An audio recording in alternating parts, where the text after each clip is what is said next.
نن پښتنو تخپل شناخت ملو شو.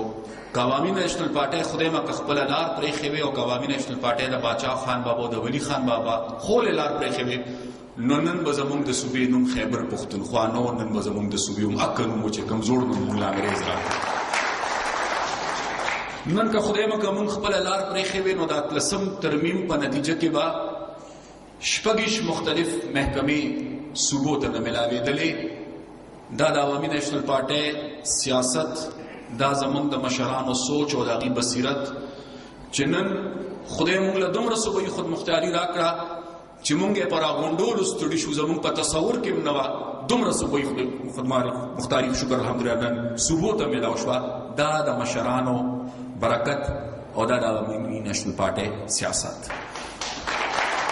نن که خدای مکه موږ د خپلې خاورې خپل اختیار خپله لار پرېښې نو د NFC اوارډ په نتیجه کې به خیبر پښتونخوا صوبې ته په اربونو روپۍ اضافي وسایل نه ملاوېد. او دغه هغه وجه ده چې یو خواته موږ دهشتګردۍ سره مخامخ یو، یو عذاب دی، یو مصیبت دی، خو بل اړخ ته د ترقۍ سفر موږ جاري ساتلی دی. دا هم د اسفندیار خان په قیادت کې